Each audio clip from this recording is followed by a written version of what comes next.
Kebakaran menghanguskan salah satu rumah yang sedang ditinggal penghuninya pergi di Kecamatan Sarolangun, Kabupaten Sarolangun, Provinsi Jambi, dini hari tadi.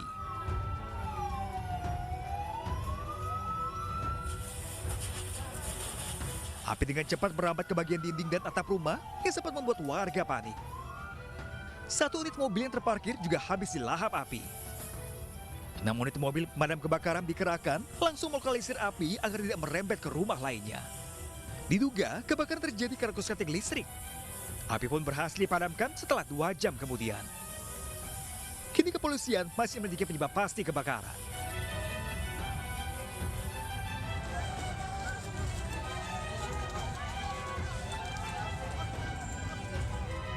Kebakaran juga melanda rumah pengusaha walet berlantai 3 di Kecamatan Malunda, Kabupaten Majene. Api dengan cepat melalap seluruh bangunan hingga lantai dasar tidak tersisa. Dengan alat seadanya, warga pun bergotong royong memadamkan api mencegah kebakaran menjalar ke rumah lainnya. Tidak hanya musim kemarau yang menyebabkan kekeringan, ironisnya petugas pemadam juga tidak tampak di lokasi. Naasnya, mobil damkar baru tiba di lokasi setelah 2 jam dan bangunan sudah rata dengan tanah. Ratusan warga yang kesal pun menyerbu dan menyandera mobil damkar. Pasalnya, kebakaran kerap terjadi, namun petugas pemadam selalu datang terlambat. Sempat terjadi adu mulut hingga akhirnya salah satu mobil damkar dibawa ke kantor kecamatan setempat untuk mengantisipasi kembali terjadinya kebakaran. Tim Liputan iNews melaporkan. 5 pemuda yang menjadi dalang pelaku tawuran ditangkap tim patroli Perintis Presisi Polsek Jatinegara, Jakarta Timur. Kelima pelaku ditangkap di kediamannya di Cipinang Muara, Jatinegara, Jakarta Timur dini hari tadi. Penangkapan ini dilakukan berkat laporan warga yang resah dengan ulah para pemuda ini. Oleh polisi, tersangka dibawa ke Polsek Jatinegara untuk diproses. Selain mengamankan tersangka, polisi menyita sejumlah senjata tajam yang diduga digunakan tersangka untuk tawuran. Dan benar tadi jam 4 mereka melakukan tawuran kembali dan kami berhasil mengamankan 5 remaja beserta 7 senjata tajam yang 2 diantaranya masih dipegang sama pelaku. Masih dipegang sama pelaku? Masih. Ini mereka berarti tadi lagi tawuran ya Pak? Lagi tawuran. Sebelumnya aksi tawuran belakangan kerap terjadi dan sempat viral di kawasan Cipinang Muara, Jakarta Timur. Tawuran yang kembali terjadi membuat warga sekitar resah. Kelima pemuda telah diamankan di Polsek Jatinegara untuk diproses. Dari Jakarta, Rizky Palupi, iNews melaporkan. Bentrokan terjadi pada Sabtu sore antara karyawan perusahaan sawit dan aparat kepolisian di Desa Sinar Baru, Kabupaten Bengkayang, Kalimantan Barat. Bentrokan juga diwarnai aksi perusakan mobil dan motor milik polisi. Sempat terjadi negosiasi namun tidak membuahkan hasil. Aksi pendemo bahkan semakin memanas setelah aparat menembakkan gas air mata yang kemudian dibalas dengan lemparan batu.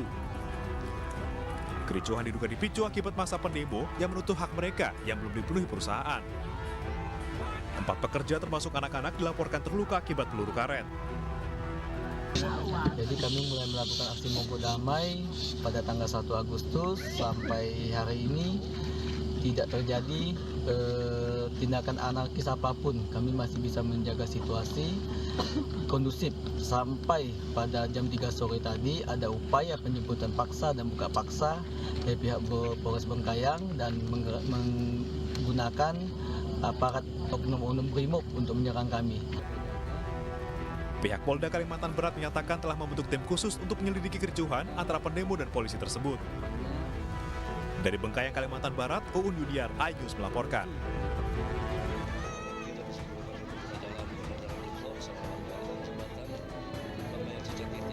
Inilah aksi warga Kampung Cicatih, Sukabumi, Jawa Barat yang turun ke jalan dengan menutup akses jalan antar desa. Warga menutup jalan dengan menanam sejumlah pohon pisang dan membakar ban bekas di tengah jembatan. Aksi ini dilakukan lantaran kesal dengan kondisi jalan yang sudah lama rusak dan tidak kunjung diperbaiki. Warga pun sudah sering mengajukan perbaikan jalan namun tidak ditanggapi pemerintah. Untuk perbaikan jalan Pak, karena jalan ini udah lama tidak ada perbaikan. Udah lama banget Pak, jadi sering kejadian orang-orang jatuh di sini Pak akibat jalan rusak. Warga berharap pemerintah Kabupaten Sukabumi segera memperbaiki jalan. Dari Sukabumi, Jawa Barat, Budi Setiawan, iNews melaporkan.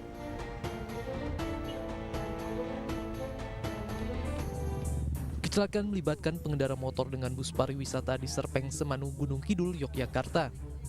Kejadian berawal ketika pengendara motor melaju dari arah timur menuju barat.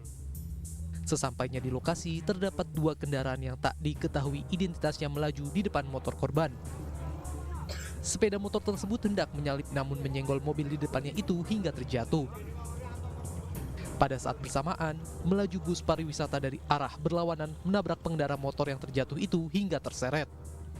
Korban langsung tewas di lokasi. Ada 2 kendaraan dari arah timur, terus kendaraan roda 4 yang di belakangnya diikuti dengan kendaraan roda 2. Kemudian kendaraan roda 2 itu menabrak kendaraan nomor 2 roda 4 tersebut sehingga terjatuh, dan dari arah berlawanan datang kendaraan bus sehingga terjadi kecelakaan.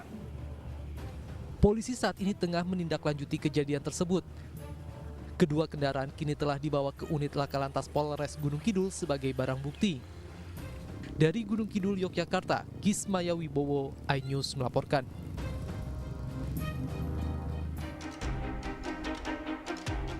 Siswa Sekolah Polisi Negara atau SPN Kemiling Polda Lampung bernama Adven Pratama Telaum Banua tewas setelah terjatuh saat mengikuti latihan fisik. Jenazah korban langsung dibawa ke rumah orang tuanya di Desa Talu Zusua, Kecamatan Sidoari, Kabupaten Nias Selatan, Provinsi Sumatera Utara. Isak tangis keluarga pecah saat kedatangan jenazah Adven di rumah duka, setelah sebelumnya menjalani proses autopsi di Rumah Sakit Adam Malik Medan. Kabid Humas Polda Lampung menyebut Adven terjatuh ketika akan mengantri makan usai menjalani kegiatan pembinaan fisik di siang hari. Sempat dilakukan pertolongan oleh klinik SPN dan RS Bayangkara Polda Lampung, namun nyawanya tidak dapat tertolong akibat henti jantung. Berjalan menuju ruang makan, kurang lebih 30 meter, saudara Adven ini terjatuh, jatuh ke depan sehingga dahi, bibir sama dagunya sini terluka. Berikut dengan ada luka di bagian tangan, berdarah. Pihak keluarga masih menunggu hasil otopsi dari Rumah Sakit Adam Malik Medan sebab terdapat beberapa luka di tubuh korban. Menurut keluarga, luka tersebut terdapat di beberapa bagian tubuh diantaranya pelipis, bibir, dan dagu. Dari Bandar Lampung, Andres Afandi, iNews melaporkan.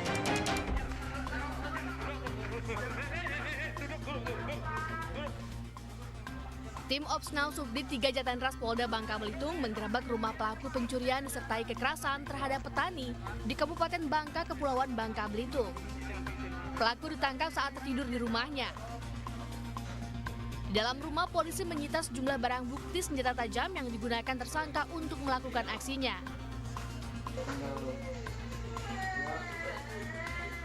Istri pelaku histeris saat tersangka akan dibawa ke kantor polisi. 2 orang pelaku diduga melakukan tindak pidana untuk pencurian atau 362, dan keduanya tersebut rupanya yang merupakan yang salah satu yaitu yang bernama Edi merupakan residivis yang mana sebelumnya juga sudah pernah melakukan tindak pidana pencurian. Usai diamankan, polisi meminta pelaku menunjukkan barang bukti lain yang sempat dibuang di sebuah rumah kosong. Usai diinterogasi, pelaku akhirnya mengakui telah melakukan pencurian. Para pelaku dikenakan pasal 365 tentang curat dengan ancaman maksimal 9 tahun penjara. Dari Pangkal Pinang, Bangka Belitung, Haryanto, iNews melaporkan.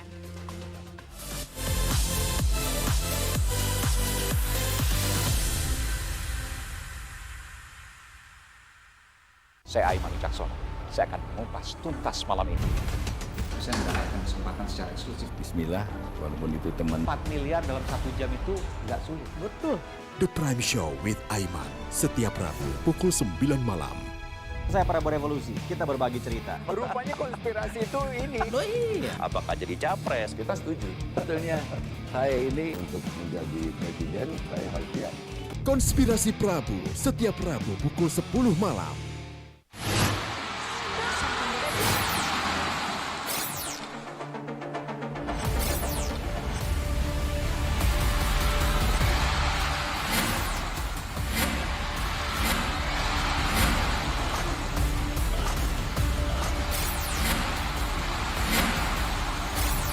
BWF Cross Continental Tour 2023. Live iNews, New Home of Badminton.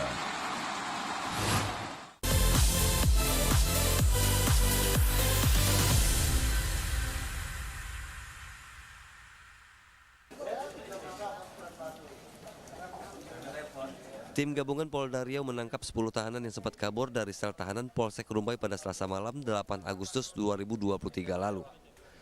Para tahanan tersebut ditangkap di wilayah Kabupaten Siak, Pelalawan, Pekanbaru, dan Pariaman, Sumatera Barat. 4 tahanan terpaksa ditembak polisi karena berusaha kabur dan melawan petugas saat ditangkap. Para tahanan yang kabur tersebut merupakan tersangka dalam kasus pelecehan, narkoba, dan kasus pencurian. Mereka kabur dengan cara membobol kloset toilet tahanan. Otak pelaku yang merencanakan pelarian adalah tahanan bernama Amir Ambon. Caranya dia menggali septic tank ataupun toilet yang ada di sel, dia menggali, dilepaskan klosetnya, digali keluar. Seperti itu. Jadi tidak merusak trali, tidak merusak tembok, tapi dia klosetnya dicabut lewat septic tank. Para tahanan yang melarikan diri ini dijerat dengan pasal 170 KUHP dengan ancaman hukuman 5 tahun penjara. Dari Pekanbaru Riau, Indra Yusrizal, iNews melaporkan. Mulai 21 Agustus hingga 21 Oktober, Pemprov DKI Jakarta memberlakukan work from home atau WFH untuk 50% ASN-nya. Kebijakan ini dipercepat dari rencana sebelumnya, yaitu 28 Agustus. WFH ini hanya berlaku bagi ASN dengan kategori staf ataupun pendukung. Sementara ASN yang bertugas di bidang pelayanan tetap akan bekerja seperti biasa agar pelayanan kepada warga tidak terganggu. Meski bekerja dari rumah, para ASN ini akan diawasi secara ketat dan diberikan pekerjaan lebih banyak. Work from home itu bagi ASN dan dia bekerja di rumah. Tujuannya apa? Dia nggak mau mondar-mandir dan dia tidak boleh juga kemana-mana, dia bekerja.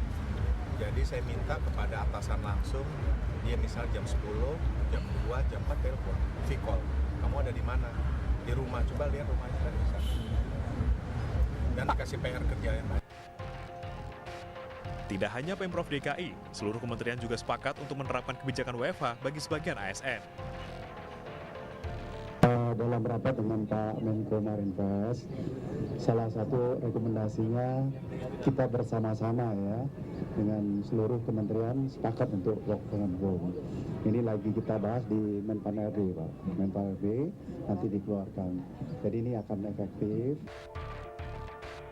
Selain WFH, pemerintah juga akan menerapkan teknologi modifikasi cuaca pada pekan depan untuk memperbaiki kualitas udara di Jabodetabek. Dari Jakarta, Rani Sanjaya, iNews melaporkan.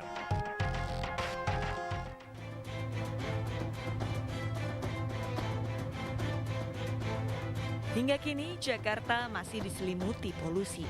Berdasarkan data dari IQ Air, perusahaan teknologi kualitas udara di Swiss, kualitas udara di Jakarta masih dalam kategori tidak sehat. Bahkan data Senin pagi di Jakarta, khususnya Jakarta Pusat, memiliki indeks udara yang berbahaya. Kondisi ini tentu membahayakan kesehatan warga. Di antaranya bisa mengakibatkan penyakit infeksi saluran pernafasan akut atau ISPA. Bahkan di hari libur akhir pekan kemarin, di mana jumlah kendaraan jauh lebih sedikit dibandingkan hari kerja tidak membuat polusi berkurang. Warga yang berolahraga pagi di kawasan Car Free Day Sudirman pun terganggu oleh polusi. Tapi ternyata di CFD sendiri ngerasain cuaca tuh nggak bagus banget gitu. Bahkan kita pagi aja tuh nggak bisa ngehirup udara yang segar gitu kan. Kayak nggak baik buat kita, udah weekdays kita udah menghirup udara yang nggak bagus gitu kan. Terus weekend juga kena lagi gitu. Jadi sempat rada takut sih sebenarnya. Apalagi yang habitnya itu olahraga. Kesibukan sehari weekday kan juga sibuk kerja. Sabtu Minggu itu kesempatan untuk orang-orang yang butuh olahraga dan menghirup udara yang segar. Makanya menurut saya untuk segera ditindaklanjuti agar polusi udara ini berkurang. Kalau pendapat saya dari pemerintahan Provinsi Jakarta, bolehnya diperbanyak kendaraan transportasi model Transjakarta gitu. Jadi boleh mengatasi polusi udara gitu. Kementerian Lingkungan Hidup dan Kehutanan kini tengah menggodok pajak pencemaran lingkungan. Hal ini dilakukan dampak buruknya kualitas udara dan menyebabkan banyak warga yang mulai berjatuhan sakit. Warga berharap pemerintah daerah dan pusat tak hanya memperlakukan pajak pencemaran udara ke masyarakat sipil, melainkan ke perusahaan atau pabrik yang notabene yang menyumbang 70% polusi udara di Jakarta. Dari Jakarta, tim liputan iNews melaporkan. Data dari survei Litbang Kompas periode 27 Juli hingga 7 Agustus 2023 menunjukkan elektabilitas Ganjar mengungguli Prabowo Subianto. Elektabilitas Ganjar Pranowo berada di angka 34,1%, mengungguli suara Prabowo di posisi 33,3% dan Anies Baswedan berada pada 12,7%. Dalam simulasi 10, 5, dan 3 nama yang dilakukan Litbang Kompas, nama Ganjar menempati urutan teratas.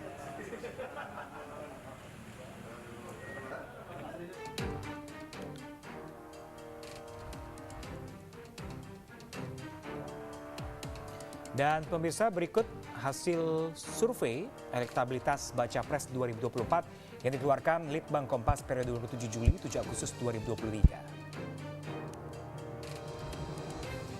Simulasi 10 nama, Ganjar Pranowo 29,6%, Prabowo menyusul Subianto 27,1%, Anies Baswedan 15,2%.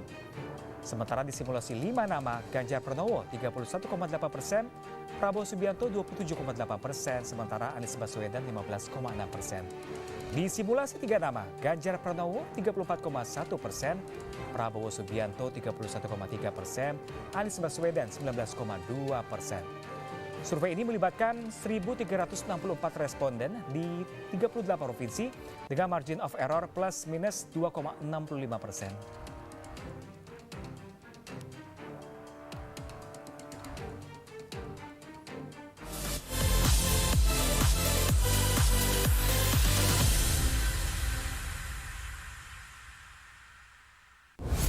Kompilasi seputar keunikan, keajaiban, dan hal-hal menarik di berbagai belahan dunia. Suku Sentinel dipercaya berasal dari Afrika yang bermigrasi ke pulau itu sejak 60.000 tahun yang lalu. Seperti apa sejarah kelam dari tragedi tenggelamnya kapal Titanic? Lantas siapa tokoh di balik anime yang legendaris? OMG, setiap hari pukul 8 malam, hanya di iNews.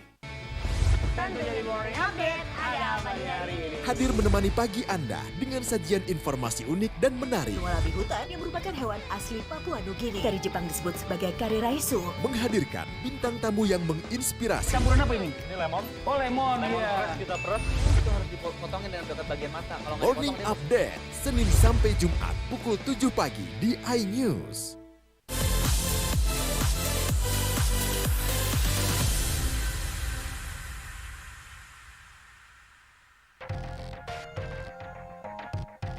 Mulai 21 Agustus hingga 21 Oktober, Pemprov DKI Jakarta memberlakukan work from home atau WFH untuk 50% ASN-nya. Kebijakan ini dipercepat dari rencana sebelumnya, yaitu 28 Agustus. WFH ini hanya berlaku bagi ASN dengan kategori staf ataupun pendukung. Sementara ASN yang bertugas di bidang pelayanan tetap akan bekerja seperti biasa agar pelayanan kepada warga tidak terganggu. Meski bekerja dari rumah, para ASN ini akan diawasi secara ketat dan diberikan pekerjaan lebih banyak. Work from home itu bagi ASN dan dia bekerja di rumah. Tujuannya apa? Dia nggak mondar-mandir dan dia tidak boleh juga kemana-mana. Ya dia bekerja. Jadi saya minta kepada atasan langsung, dia misal jam 10, jam 2, jam 4 telepon, V-call. Kamu ada di mana? Di rumah. Coba lihat rumahnya kan bisa. Dan dikasih PR kerja yang baik. Tidak hanya Pemprov DKI, seluruh kementerian juga sepakat untuk menerapkan kebijakan WFH bagi sebagian ASN. Dalam rapat dengan Pak Menko Marinvest, salah satu rekomendasinya kita bersama-sama ya dengan seluruh kementerian sepakat untuk work from home. Ini lagi kita bahas di Menpan RB, Pak. Menpan RB nanti dikeluarkan. Jadi ini akan efektif. Selain WFH, pemerintah juga akan menerapkan teknologi modifikasi cuaca pada pekan depan untuk memperbaiki kualitas udara di Jabodetabek.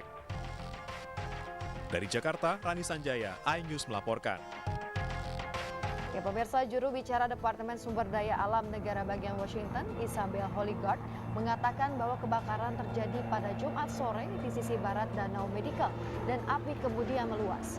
Rekaman video amatir menunjukkan kepulan asap yang sangat besar di daerah perkotaan dan juga satu helikopter pemadam api terlihat di lokasi. Pada Sabtu pagi, luas areal yang terbakar hampir seluas 38 meter persegi tanpa bisa dibendung. Hingga Sabtu malam, api masih sulit dipadamkan. Beberapa bangunan termasuk rumah-rumah warga dilaporkan hangus terbakar.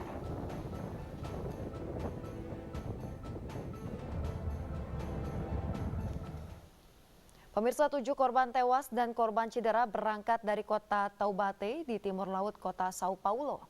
Mereka datang untuk menyaksikan laga dengan hasil imbang 1-1 antara tim kesayangan mereka, Brasil Corinthians, melawan kesebelasan Cruzeiro dalam pertandingan Liga Brasil pada Sabtu malam. Saksi mata mengatakan bus melaju kencang, kemudian kehilangan kendali dan terbalik saat mencoba menghindari bus dari arah berlawanan. Kepada media di Brasil, tim Corinthians menyampaikan ucapan bela sungkawa kepada keluarga korban. Mereka mengatakan akan menanggung biaya perawatan rumah sakit dan juga pemakaman para korban tewas. Klub sepak bola Brasil lainnya juga ikut menyampaikan duka cita, termasuk Presiden Brasil yang juga penggemar fanatik klub dari Corinthians. Unjuk rasa besar-besaran terjadi di tengah perselisihan politik seputar siapa yang hendak mengawasi pemilu berikutnya yang diharapkan akan berlangsung pada Januari tahun depan. Media Bangladesh melaporkan 300 orang terluka dalam bentrokan pada Sabtu malam. Polisi sempat melepaskan peluru tajam dan menembaki pendukung Partai Nasionalis Bangladesh yang dipimpin oleh politisi Khaleda Zia. Kantor Berita Persatuan Bangladesh mengatakan 150 orang termasuk petugas polisi terluka dalam bentrokan di kota Habiganj. GK Gaus, salah satu pemimpin lokal di Partai Zia, menyebutkan kekacauan pecah setelah ribuan pendukung partai mulai turun ke jalan. আমরা যে বলি এই পুলিশটাইকে কোনো অবাধ সুষ্ঠু নিরপেক্ষ নির্বাচনের বিন্দুমাত্র সম্ভাবনা নাই, আজকে এই পুলিশ প্রমাণ করছে এই পুলিশ যদি থাকে আমরা রাজনীতি অভিযান করতে পারবো না। তাই আমরা যথাযথ কর্তৃপক্ষকে অনুরোধ করব অবিলম্বে নিরপেক্ষ তদন্তের মাধ্যমে এই দোষী আইন শৃঙ্খলা রক্ষাকারী বাহিনীর বিরুদ্ধে তারা প্রয়োজনীয় ব্যবস্থা নেব। Saksi mata mengatakan polisi bertindak setelah mendapatkan serangan dari aktivis oposisi yang mencoba menerobos barikade polisi. BNP নেতাকর্মীরা অতর্কিতভাবে আমাদের উপর ইট পাটকেল ছুঁড়ে মারে। এই ইট পাটকেলে আমার সদর থানার ওসি সহ অনেক পুলিশ সদস্য আহত হয়। তারপরে আমাদের পুলিশ এটা প্রতিহত করে বর্তমানে আমরা এই দুইটা জায়গায় দুইটা স্পটেই আমরা পরিস্থিতি নিয়ন্ত্রণে আনছি এবং পরিস্থিতি বর্তমানে স্বাভাবিক রয়েছে। Partai Zia menuntut pengunduran diri Perdana Menteri Sheikh Hasina yang dituding telah melakukan kecurangan suara pada pemilu 2018, sehingga Partai Zia memprotes meminta kejelasan siapa yang akan menjadi pengawas pemilu berikutnya. Sementara Perdana Menteri Hasina berharap untuk kembali berkuasa untuk masa jabatan 4 periode berturut-turut, salah satu pemerintahan terlama di Asia Selatan.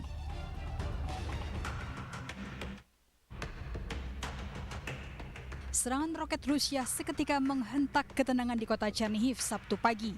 Bangunan-bangunan hancur termasuk sebuah gedung teater. Mobil-mobil hangus dan mereka yang selamat berjalan di antara puing-puing dengan pakaian berlumuran darah. Kementerian Dalam Negeri Ukraina menyampaikan korban tewas termasuk anak perempuan berusia 6 tahun. Sementara 15 anak-anak termasuk di antara 148 korban luka.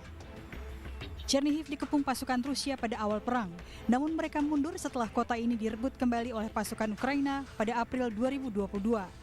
Presiden Volodymyr Zelensky yang tengah berada di Swedia bersumpah akan membalas serangan ini. На жаль, 7 людей загинули в Чернігові від ракети. Серед них дівчинка звали Софія, 6 років. Було мої співчуття рідним. Я впевнений, наші воїни дадуть відповідь Росії на цей теракт. Відчутну відповідь. Pada hari Minggu, otoritas Rusia melaporkan serangan drone Ukraina di kota Kursk di dekat perbatasan Rusia dan Ukraina.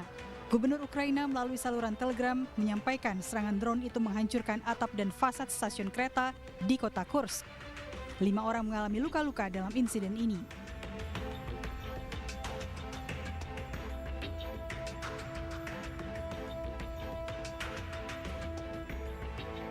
Presiden Volodymyr Zelensky dan istrinya Olena Zelenska tiba di Denmark hari Minggu. Mereka menumpang penerbangan singkat dari kota Eindhoven, Belanda menuju pangkalan udara Schiphol, Denmark. Sesampainya di lokasi, pasangan ini disambut oleh Perdana Menteri Denmark Mette Frederiksen, Menteri Pertahanan Jacob Ellemann, dan Putri Mahkota Kerajaan Denmark Putri Marie. Perdana Menteri Frederiksen dan Perdana Menteri Belanda Mark Rutte setelah dikonfirmasi menyatakan telah setuju untuk menyuplai 2 pesawat F-16 untuk memperkuat skadron tempur udara pasukan Ukraina. Zelensky sempat menjajal salah satu pesawat dengan naik ke atas kokpit bersama Perdana Menteri Frederiksen. Ukraina sejak lama meminta penyediaan jet canggih untuk menghadapi kekuatan dan sumber daya militer Kremlin. Sebelumnya, Zelensky bertemu dengan Perdana Menteri Belanda Mark Rutte di kota Eindhoven. Rutte menjanjikan pesawat tempur diantar ke Ukraina setelah melewati pengecekan prakondisi dan terpenuhinya semua persyaratan kelayakan. And of course we are looking into whether we can supply all the remaining planes or that still stuff has to be done to update them, or maybe it is not possible. So the exact number I cannot give you, but we are working from the fact that at this moment we still have 42 in stock here in the country. Tawaran datang 2 hari setelah Amerika Serikat memberikan kewenangan kepada Belanda dan Denmark untuk mengirimkan F-16 buatan Amerika Serikat. Kepada media di Belanda, Zelensky mengaku telah lama mengajukan permintaan pengadaan pesawat tempur kepada sejumlah negara di Eropa. Namun dia menolak merinci apa saja kebutuhan pasukan tempur Ukraina saat ini. Can't tell you very concrete number of our Ukrainian pilots because I don't want to prepare Russia to this surprise, which we will prepare them in some period of time. But anyway, we have political decision. We understand the number of jets we can use in the future, nearest or not. It depends on the situation and on the experience of our pilots. It's truth, and on preparing special infrastructure also for jets. Tidak jelas kapan pesawat-pesawat tempur ini akan digunakan di medan perang dan pilot Ukraina harus menjalani pelatihan di pesawat tersebut.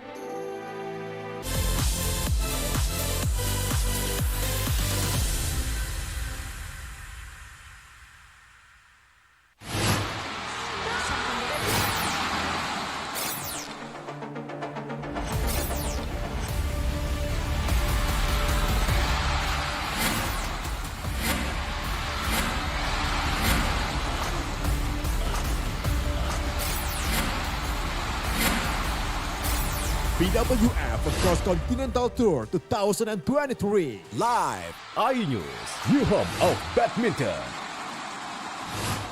Selamat datang di iNews Today. Lengkapi pagi Anda dengan update informasi terkini. Apa penyebabnya? Apakah karena aspalnya? Ruas jalan ini ambles membentuk lubang. Boleh nggak sih dikasih senjata? Nggak boleh. Saya punya di bawah supervisor. Kita akan langsung bergabung bersama Giselia Nurrahmat. Sejumlah bahan pokok mulai mengalami kenaikan. iNews Today setiap Senin sampai Jumat pukul 10 pagi di iNews. Kompilasi seputar keunikan, keajaiban, dan hal-hal menarik di berbagai belahan dunia. Suku Sentinel dipercaya berasal dari Afrika yang bermigrasi ke pulau itu sejak 60.000 tahun yang lalu. Seperti apa sejarah kelam dari tragedi tenggelamnya kapal Titanic? Lantas siapa tokoh di balik anime yang legendaris? OMG, setiap hari pukul 8 malam, hanya di iNews.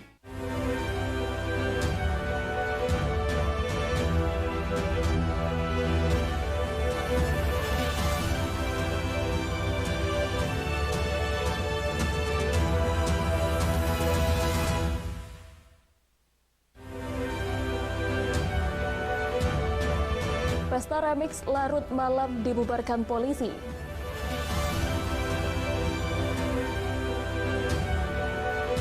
Panwascam mengaku diminta uang oleh Komisioner Bawaslu.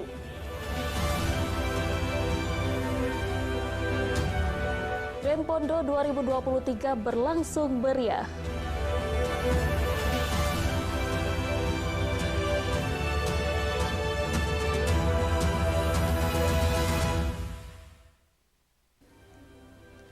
Selamat pagi, apa kabar pemirsa? Senang sekali saya dapat menjumpai Anda melalui iNews Sumsel edisi hari ini, Selasa 22 Agustus 2023. Selain 3 informasi tadi, berbagai informasi menarik lainnya akan kami sajikan untuk Anda. Bersama saya Hoirudisa, berikut iNews Sumsel selengkapnya.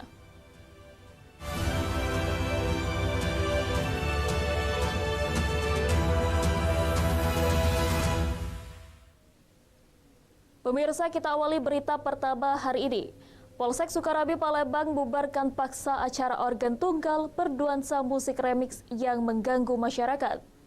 Polisi menyita 1 unit mixer alat DJ. Barang bukti tersebut diserahkan ke Satpol PP Kota Palembang untuk ditindaklanjuti.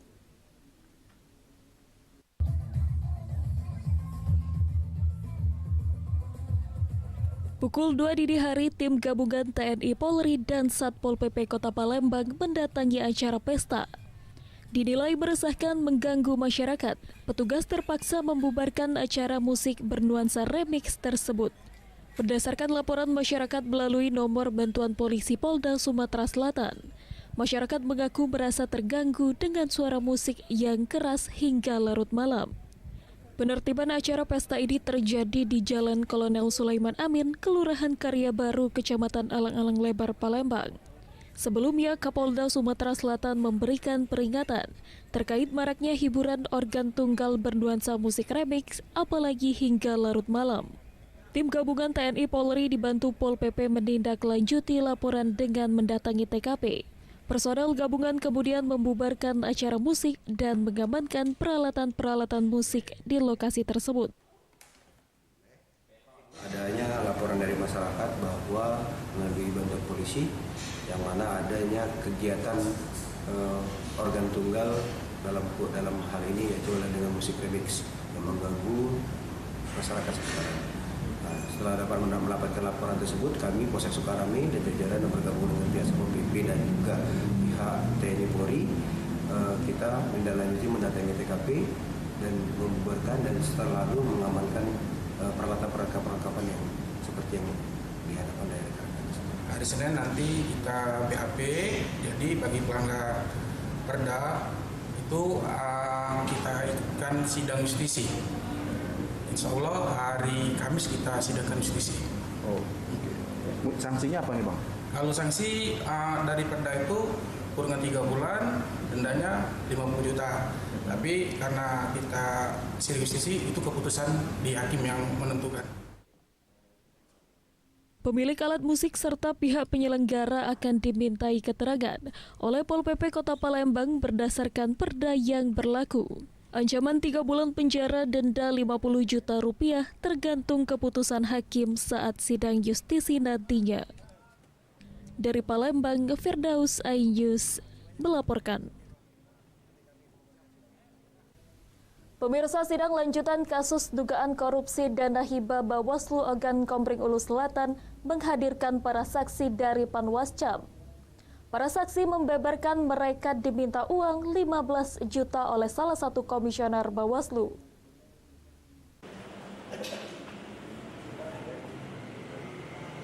Sidang kasus dugaan korupsi terkait alokasi dana hibah Bawaslu Ogan Komering Ulu Selatan pada tahun 2019-2020 senilai total 3,3 miliar kembali digelar di Pengadilan Tindak Pidana Korupsi atau Tipikor Palembang. Jaksa penuntut umum menghadirkan para saksi dari panitia pengawas kecamatan.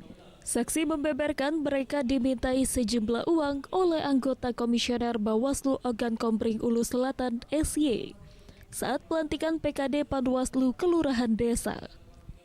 Uang sebesar 15 juta yang disetorkan ke anggota komisioner Bawaslu tersebut berasal dari kegiatan sehari-hari kesekretariatan Panwascam yang merupakan dana operasional untuk kegiatan di kecamatan. Nah, pada keterangannya tadi ya sangat jelas. Keterangan itu meskipun disanggah oleh keempat komisioner kabupaten, itu ada keterangan dari komisioner dari kecamatan bahwa saksi Sigit Juarez itu menerima aliran dana sebesar 15 juta tiap kecamatan yang dibawa koordinasinya. Jadi minggu depan juga kami akan mengirimkan surat agar keempat orang komisioner itu segera ditetapkan. Pihaknya merencanakan dalam minggu depan akan melayangkan surat pihak Kejari Ogan Komering Ulu Selatan agar keempat komisioner lainnya seperti Amrullah, Doni Ferdi dan Ahmad Basit, Sigit Juarez segera ditetapkan tersangka berdasarkan bukti yang ada. Dari Palembang, Teddy Hendrawan, iNews melaporkan.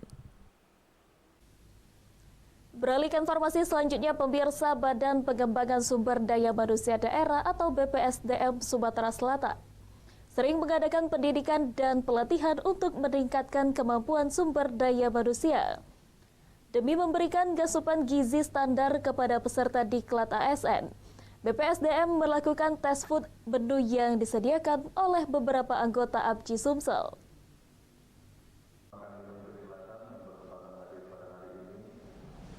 Supaya asupan makanan para peserta diklat terjaga, maka BPSDM Provinsi Sumsel bekerja sama dengan Asosiasi Pengusaha Jasa Boga Indonesia atau APJI Sumsel melakukan tes food.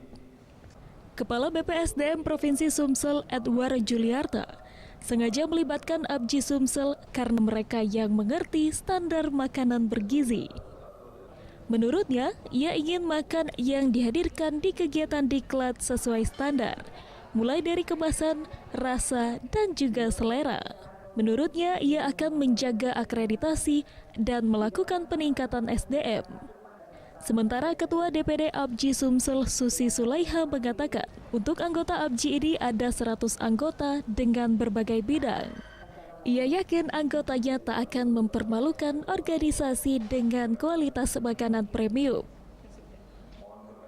Kami kepengen bahwa makanan yang hadir di kegiatan atau di kegiatan ini betul-betul memenuhi sesuai dengan standar kesehatan, kebersihan, sehingga nanti setelah diklat itu, begitu mereka makan di sini atau mereka stay di sini, ya betul-betul merasa bahwa ya, baik makanan dan semuanya betul-betul katakanlah sesuai. Karena teknis-teknis ini biasanya mereka tuh masing-masing sudah punya ininya sendiri, keahliannya sendiri. Karena kalau kayak pelatihan ini kan kejar tayang ya, pagi, siang, sore, terus snack ini juga kan. Kalau yang wedding dia Jumat baru operasional, baru mulai berangsur kan. Jadi memang kadang-kadang mereka juga kurang mampu untuk di tingkat untuk pelatihan. Jadi memang ada bagian-bagiannya gitu. Beberapa catering yang turut hadir untuk tes food yaitu CV Ananda Pratama, Yonada Rizky, CV Eko Putra, Cempaka, dan lain-lain. Menu yang dihadirkan ada snack, menu sarapan, hingga menu makan siang dan malam. Dari Palembang, Bambang Irawan, iNews melaporkan. Pemirsa, rapat paripurna HUT RI ke-78 tahun DPRD Kota Pagar Alam. Informasinya kami hadirkan sesaat lagi.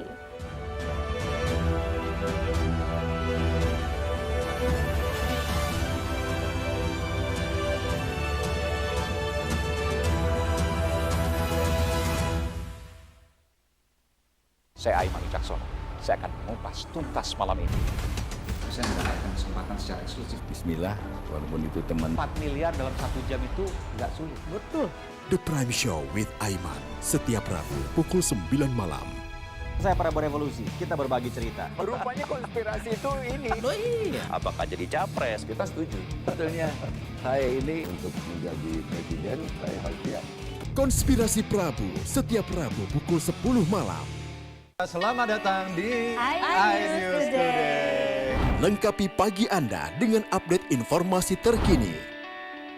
Apa penyebabnya? Apakah karena aspal? Ruas jalan ini amblas membentuk lubang. Boleh nggak sih Iya, dikasih benar. senjata? Mbak Era, boleh. Saya punya Di bawah supervisor.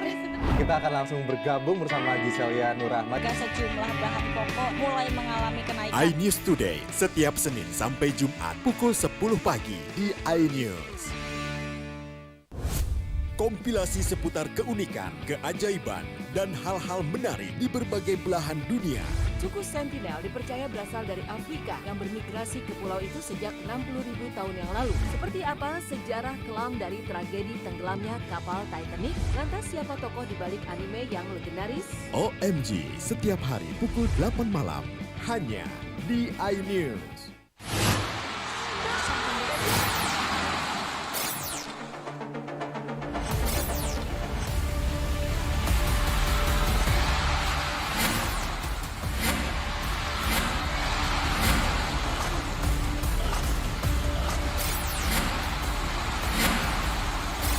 BWF Across Continental Tour 2023. Live iNews, your home of badminton.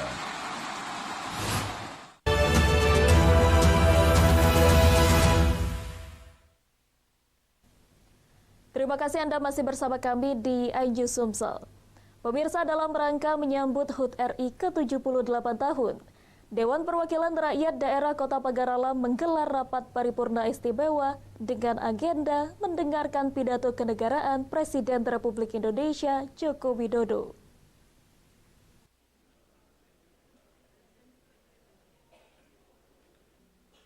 Rapat paripurna ini dipimpin langsung oleh Ketua DPRD Pagaralam Jendi Sandia. Turut hadir Wali Kota Pagaralam Alpian Maskoni, Sekda Pagaralam Samsul Bahri, serta unsur Forum Komunikasi Pimpinan Daerah Pagaralam, Camat, Lurah, dan tamu undangan lainnya. Rapat paripurna yang dihadiri seluruh anggota DPRD Pagaralam berjalan dengan hikmat dengan agenda mendengarkan pidato kenegaraan Presiden Republik Indonesia Joko Widodo dalam rangka HUT Republik Indonesia yang ke-78 tahun di ruang rapat utama DPRD. Dalam sambutannya, Ketua DPRD Pagaralam Jendi Sandia mengatakan, dalam mengisi kemerdekaan dengan pembangunan terus-menerus guna mewujudkan kesejahteraan rakyat bangsa Indonesia, khususnya masyarakat Kota Pagaralam dan kemakmuran bangsa Indonesia pada umumnya. Ketua DPRD Pagaralam Jendi Sandia mengatakan, di hari ulang tahun Republik Indonesia ke-78, memaknai dengan semangat yang terus membara, serta mengisi kemerdekaan dengan pembangunan, khususnya masyarakat Kota Pagaralam terus bersinergi untuk mewujudkan Pagaralam maju, serta diharapkan kedepannya terus bersinergi dengan pemerintah Kota Pagaralam. Dengan berakhirnya kepemimpinan yang lama Alfian Fadli, ini yang akan berakhir di tanggal 4 September. Ini ada transisi yang akan diisi oleh seorang PJ. Harapan kami PJ dapat bersinergi dengan DPRD, ya, maupun dengan OPD-OPD yang selama ini sudah membantu pemerintahan Alphard dalam mengisi pembangunan di Kota Pagaralam. Wali Kota Pagaralam Alpian Maskoni mengatakan, pada hari ulang tahun Republik Indonesia ke-78 ini, setelah mendengarkan pidato Presiden yang sangat optimis dengan pertumbuhan serta kemajuan perekonomian serta pembangunan saat ini, khususnya di Kota Pagaralam, semangat kemerdekaan sangat terasa dengan berbagai kegiatan. Kita itu sekarang di situasi yang sangat menguntungkan, di mana kita punya warga yang usia produktif itu sangat besar, dan keuntungan demografi ini harus kita manfaatkan secara maksimal, sehingga cita-cita kita untuk tahun 2045 kita masuk di kuartal negara besar ranking 4 dunia. Tapi itu semua harus kita mulai dari daerah, misalkan dari kita di Kota Pagaralam. Dari Pagaralam, Yudi Fiveman iNews melaporkan. Pemirsa, kader Partai Perindo terus terjun ke masyarakat di Palembang, Sumatera Selatan. Bacalek Perindo Daerah Pemilihan Sumsel 2 Arief Rudiharto mensosialisasikan program partai. Sosialisasi bertujuan masyarakat memahami visi misi Partai Perindo untuk mensejahterakan rakyat Indonesia.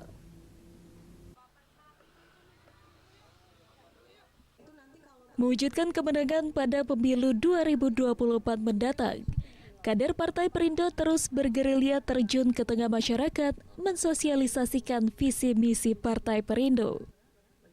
Di Palembang, kader Partai Perindo Arief Rudiharto yang juga bacalek Partai Perindo Dapil Sumsel 2 melakukan kunjungan silaturahmi bersama RPA Perindo bersama masyarakat di Jalan Kebun Bunga, Kecamatan Sukarami, Palembang. Partai Perindo yang telah ditetapkan Komisi Pemilihan Umum bernomor urut 16 berkomitmen memajukan program kerakyatan mulai dari UMKM dan usaha kecil agar dapat mendongkrak pertumbuhan ekonomi rakyat. Sejumlah warga antusias mengikuti sosialisasi pengenalan Partai Perindo dan visi misi partai menjadikan Indonesia sejahtera. Untuk bantuan hukumnya, untuk mendampingi hukumnya ya. Dan kita akan mensosialisasikan sampai ke akar rumputnya supaya nanti masyarakat sini bisa tahu lah apa artinya itu RPA Perindo. Siapa saja yang kita gandeng sini? Apakah juga ada sayap lainnya? Apa? Ada sayap partai lainnya juga yang kita... Ada sayap, mungkin kita dibantu oleh Kartini Perindo, ibu-ibu yang selalu memberikan bantuan untuk terhadap caleg ataupun juga yang lainnya. Apa yang dilakukan hari ini Pak? Apa sosialisasi atau seperti apa Pak? Banyak Pak, banyak macam dari kegiatan bantuan sosial segala macam, bantuan hukum sama apa tadi itu UMKM gitu Pak. Harapan kita sebagai masyarakat seperti apa Pak? Mudah-mudahan semua terwujud Pak dengan baik Pak. Oke Pak, nama Tidak hanya bersosialisasi, dalam agenda silaturahmi itu juga kader Partai Perindo banyak menyerap kebutuhan para pengusaha kecil. Masyarakat berharap tidak hanya diberikan gerobak, namun meminta agar Partai Perindo juga memberikan bantuan box keranjang untuk para pedagang yang memanfaatkan kendaraan bermotor sebagai sumber mata pencarian mereka. Dari Palembang, Muhammad Riza Fahlevi, iNews melaporkan. Pemirsa, semangat memeriahkan HUT RI ke-78 tahun. Warga Kelurahan Lima Ulu menggelar upacara kirap bendera keliling kampung.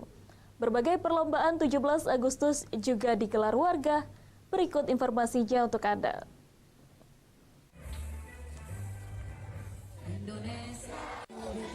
Memperingati Hari Kemerdekaan Republik Indonesia ke-78 tahun, warga RT 57 Kelurahan Lima Ulu Palembang dari orang tua hingga anak-anak mengikuti upacara dan kirap bendera keliling kampung.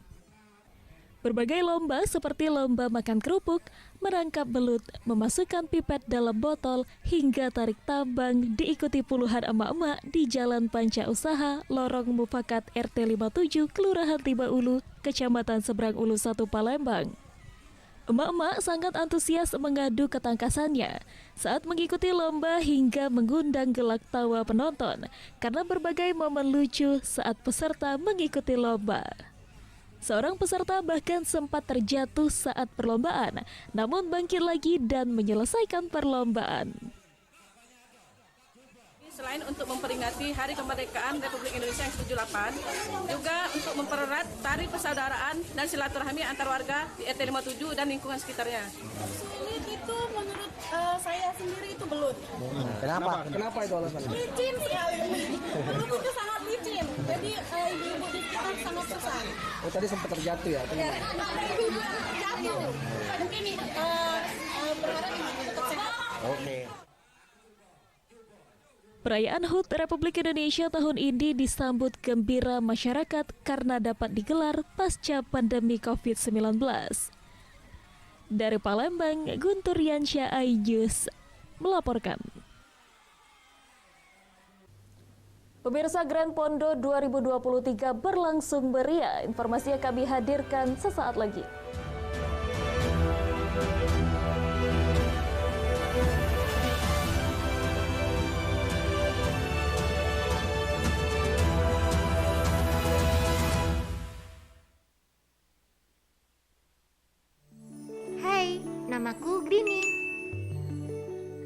Brini mau ajak teman-teman untuk menjaga bumi kita tercinta dari kerusakan.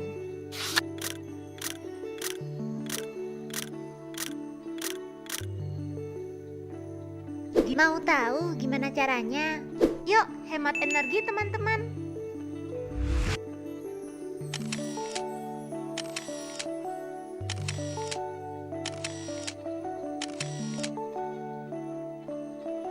Kurangi penggunaan plastik sekali pakai. Terus mainan kita kalau udah nggak dipakai, sumbang ke teman lain yang membutuhkan. Bisa kan teman-teman? Yuk kita selamatkan bumi dari kerusakan untuk masa depan kita teman-teman. Saya Aiman Wicaksono. Saya akan mengupas tuntas malam ini. Saya mendapatkan kesempatan secara eksklusif. Bismillah, walaupun itu teman. 4 miliar dalam 1 jam itu nggak sulit. Betul. The Prime Show with Aiman, setiap Rabu pukul 9 malam. Saya Prabowo Revolusi, kita berbagi cerita. Rupanya konspirasi itu ini. Oh iya. Apakah jadi capres? Kita setuju. Betulnya, saya ini untuk menjadi presiden, saya harus siap. Konspirasi Prabu, setiap Rabu pukul 10 malam. Eksklusif untuk Anda.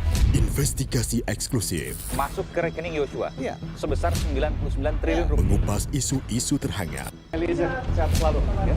Naiki mobil tahanan, saya akan masuk ke tender sana. Muatannya akan dijawab tuntas dan berkelas. Dengan meminta izin dari pihak Polda Metro Jaya. Aromanya masih cukup kencang ya. Ini rambut saya boleh pegang? Boleh.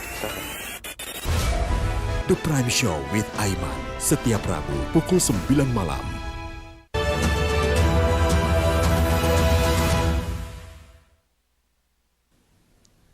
Anda masih bersama kami di Ainju Sumsel. Pemirsa, kemeriahan puncak peringatan Hari Kemerdekaan Republik Indonesia ke-78 digelar warga Pagar Alam dengan makan bersama nasi liwet sepanjang 325 meter. Berikut liputannya untuk Anda.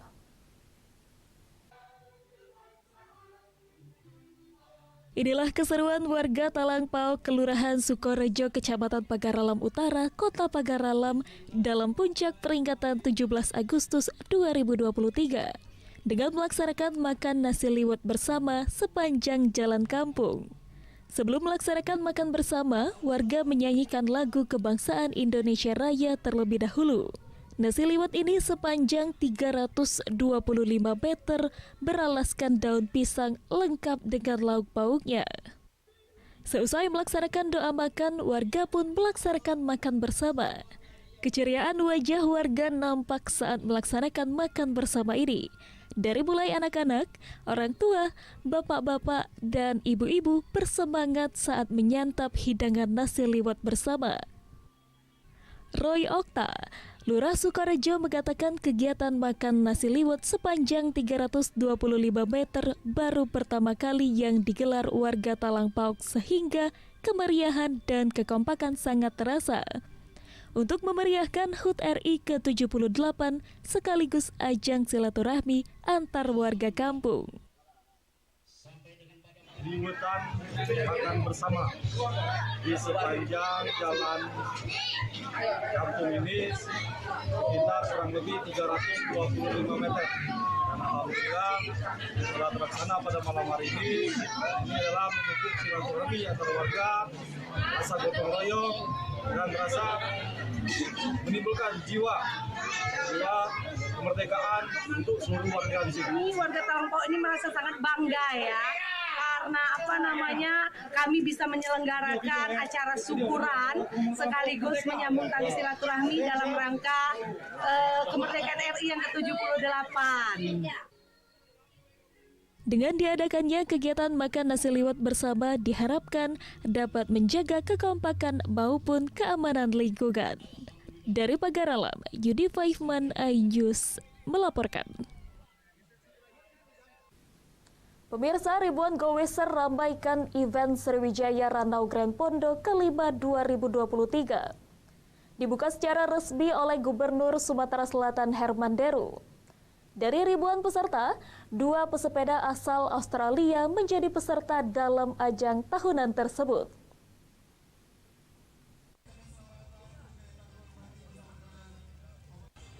Event olahraga balap sepeda dan kreasi Sriwijaya Ranau Grand Fondo atau SRGF ke-5 tahun 2023 diikuti oleh ribuan goweser dari berbagai daerah yang ada di tanah air, bahkan diikuti oleh peserta dari mancanegara.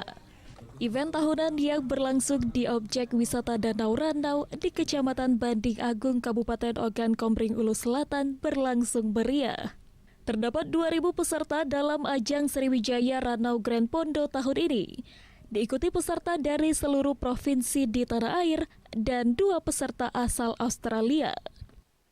Gubernur Sumatera Selatan Herman Deru mengatakan, perhelatan olahraga bersepeda Sriwijaya Ranau Grand Fondo ke-5 ini merupakan event tahunan Pemprov Sumsel yang rutin digelar setiap tahun di Kabupaten Ogan Komering Ulu Selatan.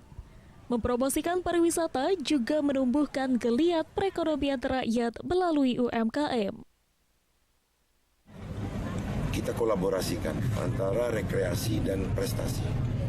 Nah, ternyata antusiasme masyarakat itu bukan hanya dari Sumsel saja, tapi dari seluruh penjuru provinsi di Indonesia, bahkan dari mancanegara.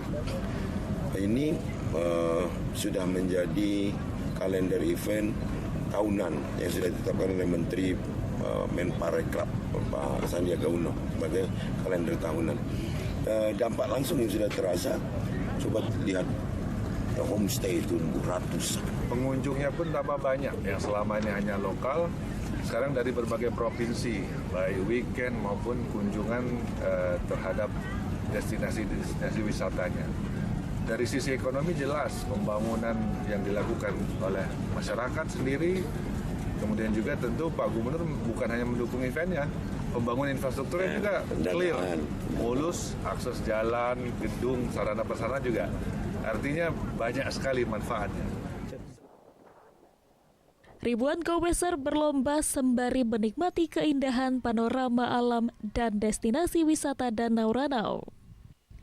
Dari Ogan Komering Ulu Selatan, Teddy Hendrawan, iNews melaporkan. Pemirsa, informasi tadi mengakhiri iNews Sumsel hari ini.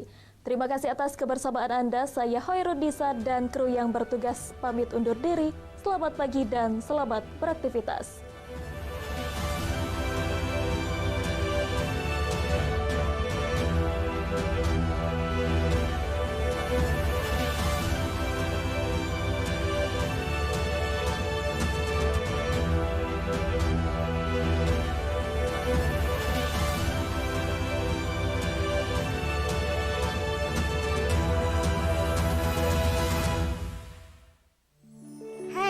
Namaku Grini. Grini mau ajak teman-teman untuk menjaga bumi kita tercinta dari kerusakan.